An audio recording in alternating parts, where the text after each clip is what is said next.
Hola, buenos días familia, amigos. Un cordial saludo en esta preciosa mañana de domingo. Damos gracias a Dios por la vida de cada uno de nosotros, de nuestras familias y por el enorme privilegio que nos da de poder compartir de su palabra y poder ser por Él enseñados. Vamos a orar de una vez para que sea Él y su Espíritu Santo enseñándonos y afirmando su verdad en nuestro corazón. Amado Padre y Rey Celestial, te agradecemos en esta mañana por tu gran amor y por tu bondad, por lo que fue toda esta semana, Señor, y la manera en que pudimos experimentar ese amoroso y permanente cuidado que has tenido de nosotros, de nuestras familias y de cada ser viviente, como tu palabra lo señala. Gracias, Dios mío, por todas las personas que hoy se conectan con tu corazón. Queremos conectarnos con tu corazón, Señor, y aprender de ti, que eres manso y humilde de corazón. Oramos por aquellas personas que se encuentran en medio de algún quebranto, tal vez de salud o con alguna situación intrafamiliar o laboral. Cualquiera que sea la situación, Señor, te imploramos para que tu gracia y bondad esté levantando a cada una de estas personas. Te pedimos, Señor, por nuestra salud, especialmente que me ayudes con este cuadro gripal y que sigas también ayudando a mi esposa, a mi suegra y a cada persona que en este momento necesita de tu asistencia en su salud.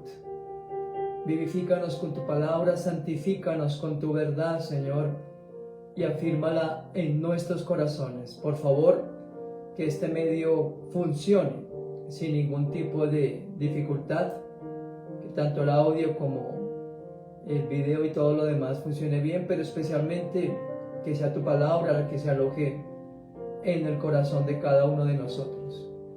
En tu nombre santo, amén. En la semana pasada hablaba acerca de la elección de Cristo para que tengamos fruto o para que demos fruto. Y hace un par de semanas hablaba de el estar vigilantes, esperando esa gloriosa venida de nuestro Señor Jesucristo. Y todo esto se puede hacer, por supuesto, con la ayuda de Dios, de su Espíritu y palabra, y especialmente por las oraciones. Saben que durante su vida y ministerio en la tierra, vemos a Jesús empleando buena parte de su tiempo en oración. ¿Y por qué razón? Porque el orar era para Jesús una parte vital de su comunión con el Padre, y los 4 evangelios describen las razones por las cuales Jesús oraba, asimismo los lugares en los cuales lo hacía. Vemos, por ejemplo, que Jesús oró momentos previos a su bautismo. También Jesús oró antes de iniciar su predicación, retirándose al desierto durante 40 días, y al ser tentado por Satanás, Él responde con la fuerza de la palabra de Dios. Otro momento crucial en la vida de Cristo fue antes de elegir a sus discípulos. Se nos dice que subió al monte y pasó la noche en oración. Pero una de las oraciones que en lo personal me llama mucho la atención es la que dirige el Padre en Juan capítulo 17. Vamos a ubicarnos de una vez en Juan 17 y voy a leer los textos del día de hoy en la traducción en lenguaje actual. No voy a leer toda la oración porque es bastante extensa, pero quiero dejárselos como tarea, o más que tarea, como un tiempo de meditación en sus familias. Juan 17, básicamente quiero hacer una sinopsis de este pasaje.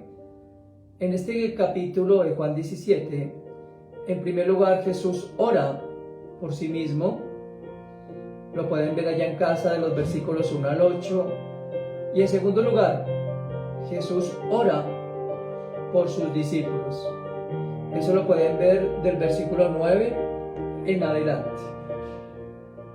Hoy quisiera que nos centráramos en un versículo en particular, porque Jesús también oró por los que habrían mejor de creer en Él. Ubiquémonos entonces ahí en Juan 17 y diremos lectura a los versos 20 y 25. Juan 17, versículos 20 y 25. Jesús dijo: no pido solo por ellos, sino también por los que creerán en mí cuando escuchen su mensaje.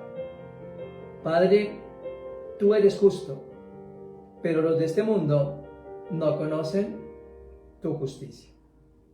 Al referirse a esta hermosa oración, alguien dijo: no existe una voz que haya sido escuchada en el cielo o en la tierra más exaltada, más santa, más fructífera y más sublime que esta oración ofrecida por el Hijo mismo al Padre.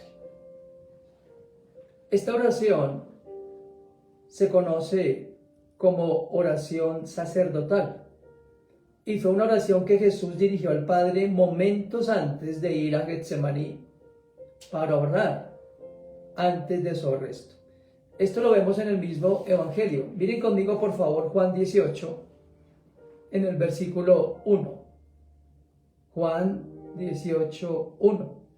Voy a leerlo en la misma versión TLA. Dice Juan 18:1: después de que Jesús terminó de orar, fue con sus discípulos a un jardín que estaba junto al arroyo de Cedrón. Vemos en el contexto de este capítulo que en ese huerto Getsemaní estaba cerca de los olivos y fue donde Jesús se dirigió con sus seguidores. Allí, como ya lo mencioné, ora por sí mismo y ora por sus discípulos. Y oró por los que habían de creer. Es decir, oró por nosotros. Y ese es el título del mensaje de hoy. Jesús ora por nosotros. El primer aspecto de esta oración, y ya voy a leer los versículos, es que Jesús ora por nosotros para que el Padre nos proteja del mundo. Miren conmigo los versos 11 y 12 de este capítulo 17 de Juan. Juan 17, 11 y 12. Jesús dijo: mis seguidores van a permanecer en este mundo. Por eso te pido que los cuides y que uses el poder que me diste para que se mantengan unidos como tú y yo lo estamos. Mientras yo estaba con ellos, subraya eso en tu Biblia, los cuidé con el poder que me diste y ninguno dejó de confiar en mí. El único que nunca creyó en mí fue Judas. Así se cumplió lo que dice la Biblia. Los discípulos creían en Jesús, pero su fe aún era muy débil e inmadura, porque tan pronto como ellos veían algo que a su juicio no era normal, algo que se salía de lo que hasta entonces habían visto, algo que iba en contra de lo lógico y lo razonable, contra lo sabido y experimentado, perdían la confianza, la seguridad que su maestro les había dado, y aparecía en ellos el miedo. Es importante anotar que durante los 3 años que Jesucristo pasó con sus discípulos, les había advertido lo que acontecería por ser sus seguidores. Recordemos esas palabras de Cristo a sus discípulos y que a la vez son palabras también para nosotros. Juan capítulo 16, del versículo 1 al 4. Juan 16, del 1 al 4. Les he dicho todo esto para que no dejen de confiar en mí. Ustedes van a ser expulsados de las sinagogas y llegará el día en que cualquiera que los mate creerá que le está haciendo un favor a Dios. Esa gente hará esto porque no me han conocido a mí ni han conocido a Dios mi Padre. Pero les digo esto para que cuando suceda recuerden que ya se lo había dicho. Vamos a leer entonces el capítulo 15, versos 18 y 19, para seguir con esta misma línea de pensamiento. Juan 15, 18 y 19, Jesús hablando a sus discípulos, hablándonos a nosotros hoy. Él dijo: los que se interesan solo por las cosas de este mundo, los odian a ustedes, pero recuerden que primero me odiaron a mí. Ellos los amarían a ustedes si ustedes fueran como ellos, pero ustedes ya no son así, porque yo los elegí para que no sean como ellos. Por eso ellos los odian a ustedes. ¿Se dan cuenta? Este mundo, la cosmovisión del mundo, las personas que lamentablemente no tienen el conocimiento del Señor, de su palabra, obviamente ven esto como locura, como dice Pablo en su carta a los Corintios. Obviamente rechazan a la persona de Dios y a la vez a nosotros. Recordemos una cosa para no tomar estos rechazos como algo personal. Jesucristo había dicho a sus discípulos: no lo rechazan a ustedes sino a mí. Es a mí a quien están rechazando. Y aquí claramente Jesús está recordándonos eso. El mundo, ¿por qué ama a las personas que se comportan como ellas? Porque son iguales. Y de allá nos sacó el Señor a nosotros. No digo esto de una forma acusativa, ni peyorativa, ni mucho menos en una manera de juicio, sino porque así éramos. De ese mundo fue que fuimos exactamente nosotros sacados. Jesús sabía que a quienes había elegido pasarían por momentos difíciles, ya que por ser sus discípulos habría gente que buscaría hacerles daño.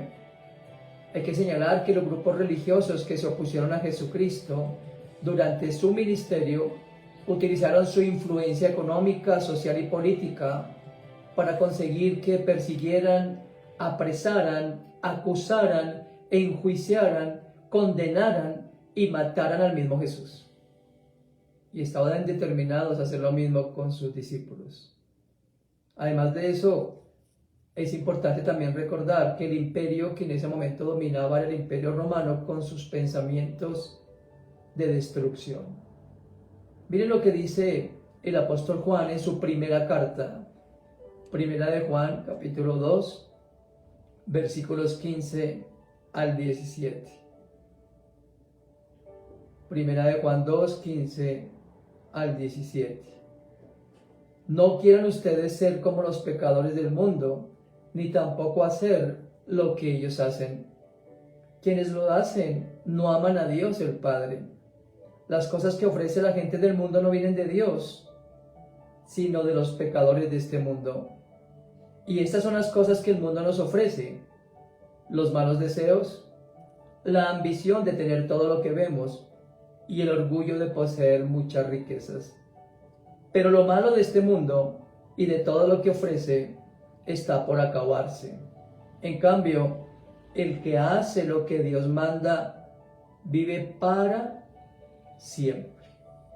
Ten en cuenta entonces aquí la exhortación que nos da Dios por medio del apóstol Juan. No podemos ser igual que el mundo si tenemos a Cristo como nuestra luz. No podemos tener los mismos deseos de antes. No podemos tener nuestra mirada en los deseos de este mundo, en la ambición de tener aquí cosas, de construir tesoros como Jesús dijo, ni muchas riquezas. Recordemos muy bien que en el Sermón del Monte que prediqué hace exactamente un año, hablaba exactamente de ese tema, de no hacer tesoros en la tierra, sino en el cielo, donde permanecerán para siempre. Jesús, además, había enseñado a sus discípulos que ellos eran la sal y la luz del mundo y que eso debía notarse y hacer diferencia. Escúchame bien, el que tú y yo continuemos en Jesús no es exactamente por nuestra fuerza. El mundo, la carne y el demonio son tan poderosos, tan penetrantes, tan seductivos, que nunca podríamos permanecer por nuestros propios esfuerzos. Si continuamos en y con Jesús, ¿saben por qué es? Es porque Él ha orado por nosotros. Padre, protégelos y cuídalos como yo los cuidé. Esto es hermoso, ¿verdad? Esa petición de Jesús ahí en Getsemaní, cuídalos como yo los cuidé. ¿Y saben qué responde el Señor? Me gusta este versículo de Isaías 46:4. Es una promesa para Israel, pero también para nosotros. Tómalo para ti en esta mañana. Isaías capítulo 46, verso 4. Los seguiré cargando cuando envejezcan y les salgan canas. Yo los hice y cuidaré de ustedes. Yo los cargaré y los salvaré. ¿No es esto para ti algo que te da seguridad, significado, aliento, propósito y esperanza? El Señor nos ha cargado incluso desde el momento de nacer. Y aquí promete que lo hará cuando envejezcamos. Él nos hizo y promete cuidar de nosotros. No solamente de este mundo, sino de cualquier cosa que amenace nuestra integridad y nuestra seguridad. El segundo elemento que vemos en esta oración de Jesús por los discípulos, o por los que habían de creer, por nosotros, es para que el Padre nos libre del maligno. Miren el verso 14 y 15, volviendo a Juan 17 de nuevo, Juan 17, 14 y 15. Jesús dijo lo siguiente al Padre, fue parte de su petición. Les he dado tu mensaje y por eso los de este mundo los odia, pues ellos ya no son como esa gente y tampoco yo soy así. Miren el verso 15. No te pido que los quites del mundo, sino que los protejas de Satanás. El propósito de Jesús de dejar a sus discípulos en este mundo después de la ascensión era que ellos en esta tierra pudieran ser lo que podríamos llamar las manos y los pies de Él. Los discípulos que históricamente compartían la verdad que Cristo había colocado en sus corazones, siempre eran blancos del maligno. Nosotros no somos la excepción. Por eso Jesucristo dice aquí, no te pido que los quites del mundo, sino que los protejas del maligno. El maligno, como lo veremos en un versículo adelante, anda como león rugiente buscando a quien devorar. Pero ahí está Jesús intercediendo por nosotros, pidiéndole al Padre que nos libre de todas sus acechanzas. Jesús no ora para que ustedes y yo seamos removidos del mundo, sino que para que permaneciendo en el mundo seamos guardados del mal. Partiendo de esto vemos que Jesús sabía que como sus seguidores seríamos blancos del ataque del maligno y que necesitábamos permanentemente la protección divina contra sus acechanzas o sus malvados planes. El enemigo, como lo acaba de decir hace un momento, verdaderamente anda como león rugiente buscando a quien devorar, como escribió Pedro en su primera epístola, capítulo 5, versículo 8. En ese periodo de pasión del ministerio de Jesús, Él les habló a sus discípulos acerca de lo que acontecería. Recordemos esas palabras en Lucas 22, versos 31 y 32. Palabras que dirigió directamente a Pedro. Lucas 22, 31 y 32. Pedro, escucha bien. Satanás ha pedido permiso a Dios para ponerles pruebas difíciles a todos ustedes y Dios se lo ha dado. Verso 32, subráyalo allá en tu Biblia. Pero yo he pedido a Dios que te ayude para que te mantengas firme. Por un tiempo vas a dejarme solo, pero después cambiarás. Cuando eso pase, ayudarás a tus compañeros para que siempre se mantengan fieles a mí. Qué precioso, ¿verdad? Jesús le advierte a Pedro que el demonio lo va a zarandear, dice la versión 60. Será zarandeado como el trigo es zarandeado para sacar lo que no sirve. Pero yo he pedido a Dios para que tu fe se mantenga, para que te mantengas firme. ¿Saben? Hay muchas personas que tienen mucho temor de lo que el demonio puede hacer. El demonio no puede hacer absolutamente nada que Dios no permita que él haga, como dice aquí Jesús a Pedro. Dios le ha dado ese permiso al maligno. Pero mientras eso pasa, mientras Dios permite esas cosas para que nuestra fe se fortalezca en Él y para que su poder se manifieste en nuestra debilidad, Jesús está orando para que nuestra fe no decaiga. Pero además, para que nosotros, como dice aquí, podamos animar a otros y se mantengan o nos mantengamos todos fieles a Jesús. Porque Jesús habló directamente a Pedro acerca de ese pedido de Satanás y su oración para que se mantuviera en la fe.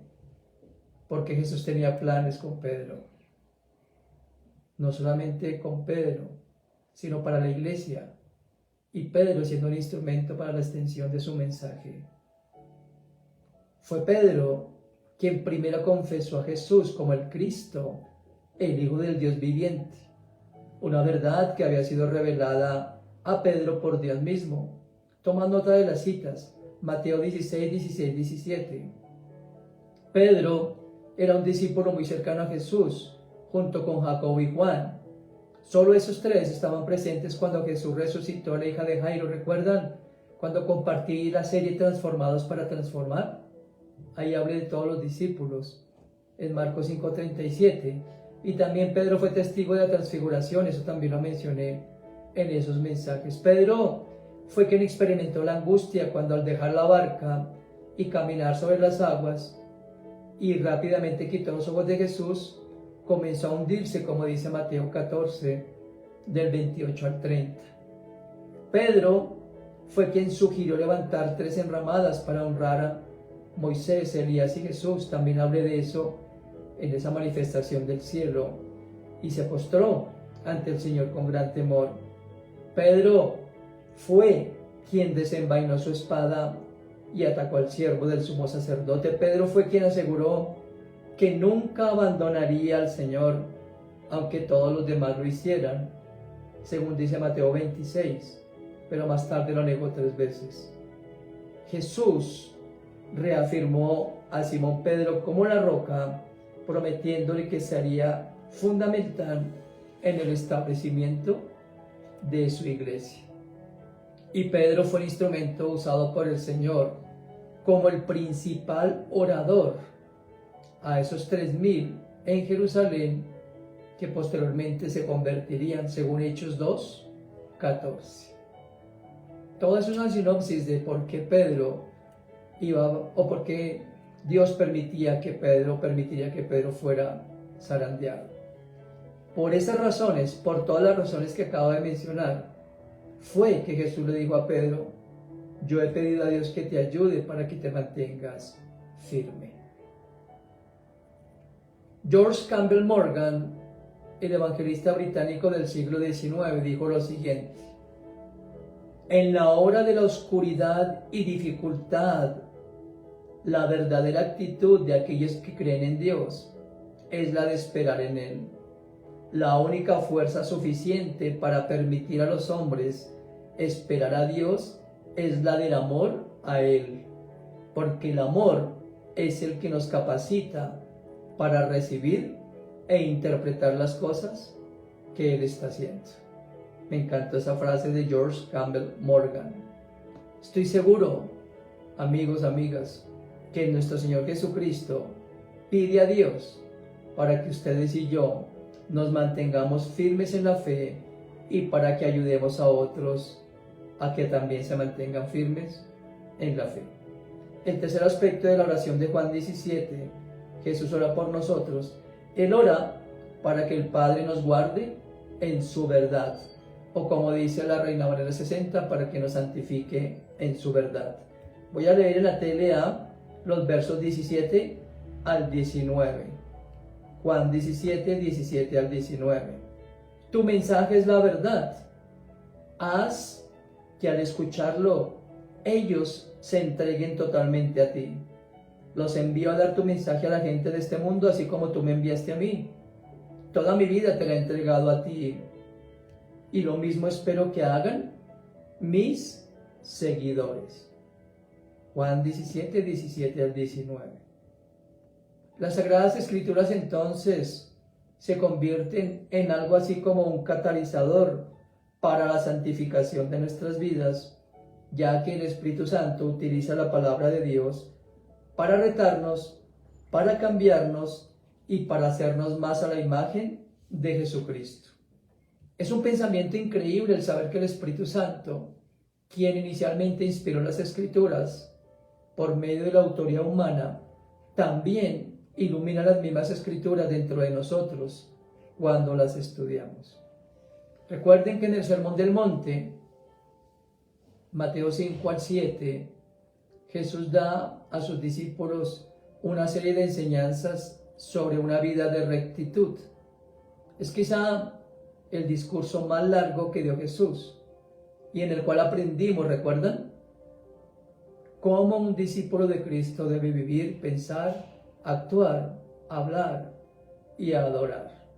Así que consideremos ese Sermón del Monte como un manual perfecto para nuestra vida cotidiana. Recuerden, está en el canal, en este canal de YouTube. Hace un año publiqué esa serie de los discípulos de Cristo. Ante la maldad del mundo, los discípulos serán santificados, transformados por la palabra y por la gracia de Dios. La vida santificada de los discípulos de Jesús demostraba la diferencia de vivir bajo una vida en su señorío. Ellos representaban la transformación que hace Jesús en la vida de los que lo siguen, y eso, desde luego, como lo dije anteriormente, traería sobre sus vidas problemas y persecución. Quiero leer una cita de Charles Spurgeon que me encantó. Él dijo lo siguiente: los pasajes de la Escritura que demuestran que el instrumento de nuestra santificación es la palabra de Dios son muchos. El Espíritu de Dios trae a la mente los preceptos y doctrinas de la verdad y las aplica con el poder. Estos son escuchados en el oído y se reciben en el corazón, que obra en nosotros el querer como el hacer para el beneplácito de Dios. Continúa diciendo Spurgeon: la verdad es el santificador, y si no escuchamos o leemos la verdad, no creceremos en la santificación. Solo progresamos en la sana vida a medida que avanzamos en el entendimiento sano. Tu palabra es una lámpara a mis pies y lumbrera mi camino. No digas de ningún error, es una mera cuestión de opinión. Ningún hombre se entrega a un error de juicio sin que tarde o temprano tolere un error en la práctica. Dice Spurgeon al final: retén la verdad, ya que al sostener la verdad serán santificados por el Espíritu de Dios. Hasta aquí la cita de Spurgeon. Y el cuarto aspecto de la oración de Jesús por sus discípulos, o por nosotros, insisto, es para que el Padre nos mantenga en unidad. Versículos 21 al 23 de Juan 17. En la parte final de la oración, Jesús le dijo al Padre: te pido que se mantengan unidos entre ellos, y que así como tú y yo estamos unidos, también ellos se mantengan unidos a nosotros. Así la gente de este mundo creerá que tú me enviaste. Yo les he dado a mis seguidores el mismo poder que tú me diste, con el propósito de que se mantengan unidos. Para eso deberán permanecer unidos a mí, como yo estoy unido a ti. Así la unidad entre ellos será perfecta, y los de este mundo entenderán que tú me enviaste y que los amas tanto como me amas tú.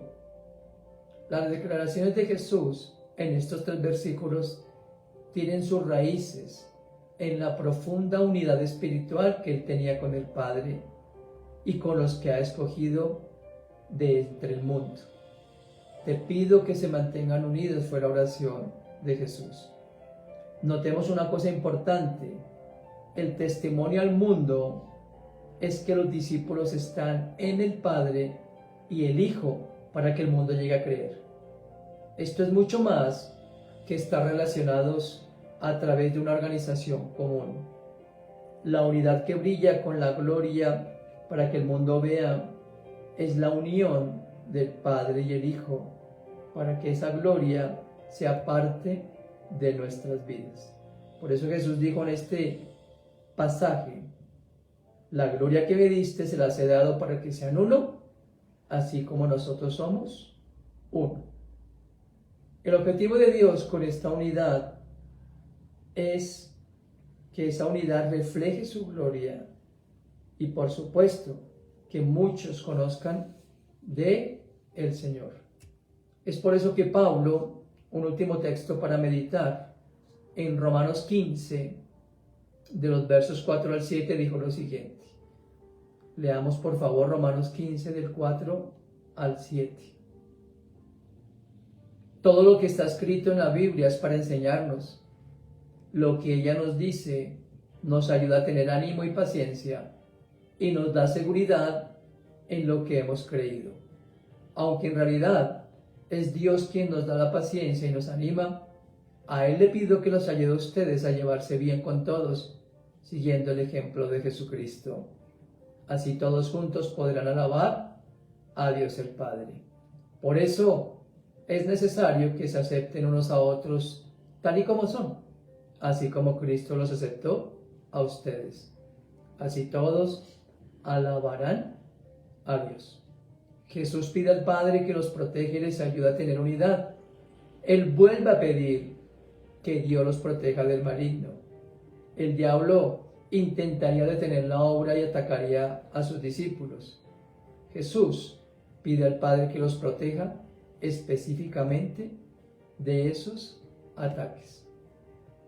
Jesús aprovecha entonces ese momento para enviarlos, comisionarlos a llevar el mensaje de vida eterna al mundo. En pocos días Él ya no estaría con ellos, pero ya estaban preparados para recibir ese testigo, esa comisión, y poder entonces ser luz para un mundo que necesitaba y que estaba en profunda oscuridad. En conclusión, 4 cosas que vimos. Jesús ora por nosotros para que el Padre nos proteja del del mundo, para que nos libre del maligno en segundo lugar. En tercer lugar, para que nos guarde en su verdad. Y en cuarto lugar, para que nos mantenga en su unidad. A pesar de los retos, pruebas o dificultades que podamos enfrentar en esta vida, podemos tú y yo vivir con la seguridad de que si estamos en Jesús y Él está en nosotros, Él está siempre orando por nosotros. Y eso, estimados amigos y amigas, debería darnos seguridad y confianza en Él, esa seguridad que necesitamos. Quiero terminar este mensaje con una breve reflexión que leí y la voy a citar de manera textual. Un joven marino estaba en su primera batalla y cuando vino una lluvia de balas del enemigo casi se desmaya. Este joven marino vio que uno de los oficiales superiores, al comprender su terror, estrechó su mano y le dijo con cariño: valor, mi muchacho, estarás bien dentro de unos momentos. Yo tuve la misma experiencia en mi primera batalla. El joven vivió y llegó a ser un oficial de honor, y dijo con frecuencia que las palabras dichas por su superior fueron como si un ángel hubiera venido y puesto vida en él.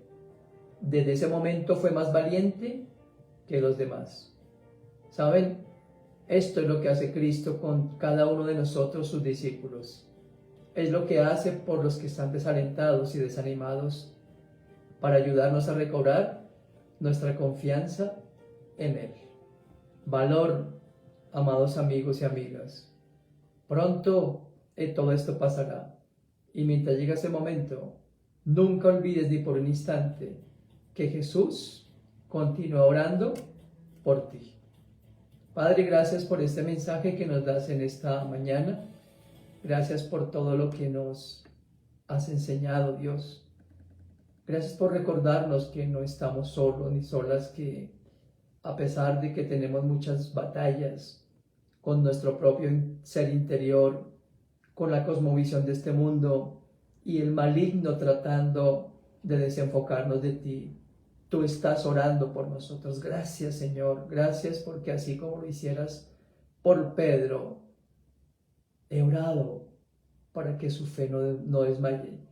He orado para que su fe no se debilite y para que ustedes como parte de mi cuerpo se puedan apoyar para que no desmayen. Gracias, Dios mío, Padre Santo, por contar con tus oraciones.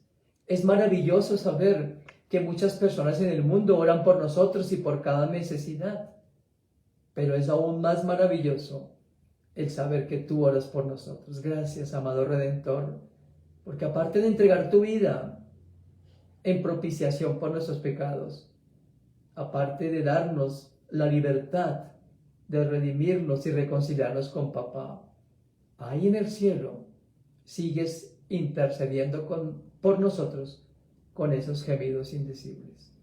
Ayúdanos, por favor, Señor, y te imploramos que continúes orando por nosotros para que el Padre nos proteja del mundo, para que el Padre nos libre del maligno, para que nos guardemos permanentemente en la verdad escritural y para que como parte de tu pueblo, de tu iglesia, nos mantengamos en unidad. Te lo pedimos de todo nuestro corazón en el nombre de Cristo. Amén. Y bien, no olviden compartir este mensaje. Aquí donde dice compartir, compártanlo por favor con sus allegados, con sus contactos. También si ustedes quieren recibir los devocionales en audio o escritos que día a día compartimos con mi esposa Pili, escríbanos por favor aquí, lo haremos con el mayor gusto. Gracias por orar por este ministerio que tiene como propósito dar a conocer esta verdad de Dios. Y gracias por orar por nosotros, de verdad que lo necesitamos, y por orar por aquellos que el Señor ha de añadir a su iglesia. Gracias también por el apoyo en todas las direcciones que desde casa nos pueden dar. Y nos vemos esta semana en los grupos de estudio Conociendo a Dios. Y nos vemos también el miércoles en el tiempo de oración. Un abrazo de parte de mi esposa Pili. Esperamos tengan un resto de día muy pero muy especial y que el Señor bendiga todo lo que emprendan en la semana que mañana comienza. Cuídense mucho. Bendiciones.